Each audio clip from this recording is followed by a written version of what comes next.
I too would like to join in the sympathies to Fergal Quinn and his family on my own behalf and on behalf of the Fianna Fáil group.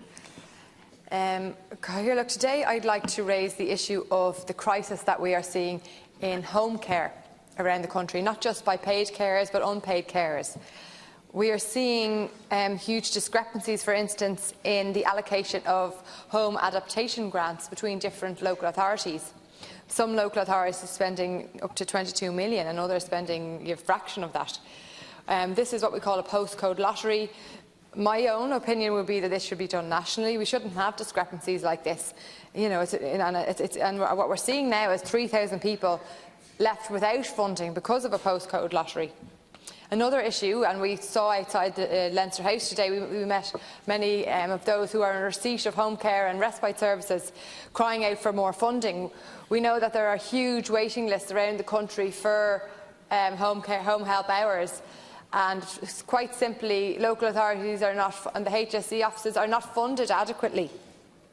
I would ask the House to consider my own colleague Willie O'Dee's Fair Deal bill, which allows for home care to be provided in the home. Most people want to actually stay in their own homes, and this is a place where people would prefer to see the end of their lives. And I think it's important for the government to properly fund home care services in the country. The second issue I'd like to raise, is in relation to housing. We still have 10,000 people on the housing list, over 6,000 adults and over 3,000 children. Nearly 70% of those who are homeless in our capital city in Dublin. We have seen very little progress in terms of the Rebuilding Ireland. In my own constituency, a small community allotment garden, Weaver Park, was taken back into the control of Dublin City Council on the basis that there was going to be immediate rapid build housing on the site. We've seen nothing to date. Another site in my own constituency in Dublin South Central is the St Michael's Estate site. We were promised a buy-to-rent scheme, a rent-to-buy scheme, and this also has not happened. The government scrapped affordable housing in 2011. We haven't seen any realistic affordable housing projects come to fruition, and it's a real disgrace because it's the #1 issue affecting people. And I welcome the establishment by the various housing bodies in their establishment of an affordable housing campaign, and I wish them well, and I hope we will all join them in this House.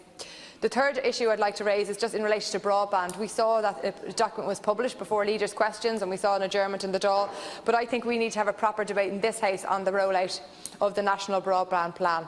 And just finally, it's an issue that is close to my heart, and I've raised it on numerous occasions. It's in relation to the Department of Justice and the processing of INIS applications, citizenship applications, Stamp 4, Stamp 2, and family reunification applications. We're seeing huge delays, sometimes nearly 2 years, and it's not acceptable that people who are entitled to be in this country legally are waiting this long. So I would ask the Minister for Justice again to look at the delays in processing INIS applications.